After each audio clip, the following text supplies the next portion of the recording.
তিনটি ধাপে heat stroke সম্পন্ন হয়। প্রথম ধাপে আপনি যখন হাঁটছেন অনেক রোদের মধ্যে, তখন আপনার কী হবে, আপনার পেশিতে টান, যেমন পায়ে পেটের মধ্যে টান।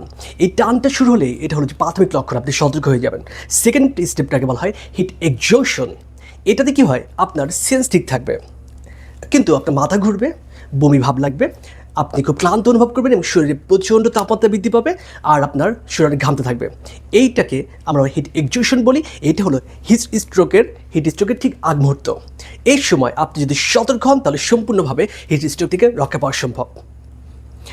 এরপরে স্টেপটা হলো আপনার হিট স্ট্রোক।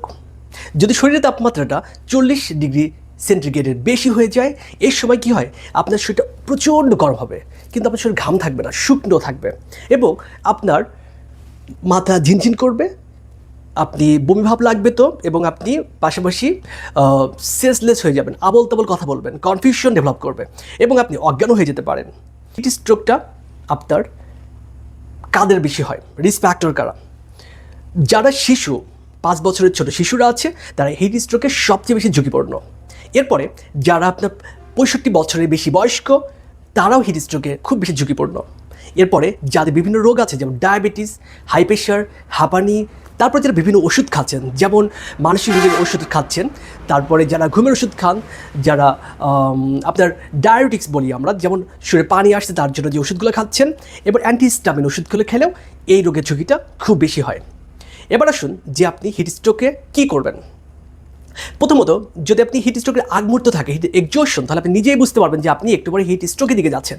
সেই মুহূর্তে আপনি নিজেকে খুব দ্রুত তাপমাত্রা থেকে নিজেকে সরাই দিন, ছায়াযুক্ত স্থানে যান, গিয়ে শরীরের মধ্যে পানি ঢেলে দিন, গোসল করে ফেলুন, এবং ঠান্ডা বাতাসে থেকে নিজেকে সেভ করুন। কিন্তু যদি হয় যে হিট স্ট্রোক হচ্ছে আপনার সামনে কোনো একটা মানুষের, তখন আপনি কী করবেন? প্রথম কথা হলো, সেই ব্যক্তিকে খুব দ্রুত ছায়ায় নিয়ে যাবেন, এসি রুমে নিলে সবচেয়ে ভালো। নিয়ে সেখানে আপনি তাকে পানি দেবেন, শরীরে পানি, ট্যাপের পানি ছেড়ে দেবেন, এবং ঠান্ডা পানি দিয়ে তার ধরার চেষ্টা করবেন। কেউ একজন 999-এ ফোন করে অতি দ্রুত ইনফর্ম করবেন, অ্যাম্বুলেন্সকে ব্যবস্থা করার চেষ্টা করবেন। এবং আপনারা এই বাই দ্য মিন টাইম বরফের টুকরা বা বরফ থাকলে সেটা আপনার গলায়, তারপরে হলো যে বগলে এবং কুস্কিতে, রানের পাশে, এই 3টে জায়গায় দেবেন। মনে রাখবেন, বরফটা আপনি পুরো শরীরে দিতে যাবেন না, এটি রুগীর শক সম্ভাবনা বেড়ে যাবে। এরপরে রুগীকে আপনার দ্রুত হাসপাতালে পাঠানোর ব্যবস্থা করবেন।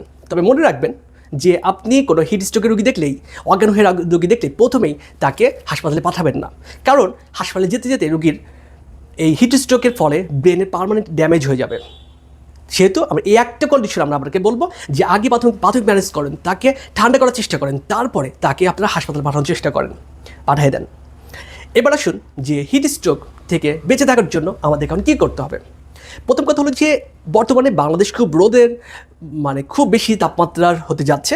এই সময়টা সকাল 10টা থেকে বিকাল 4টা পর্যন্ত রোদে যাওয়া কমাই দেন।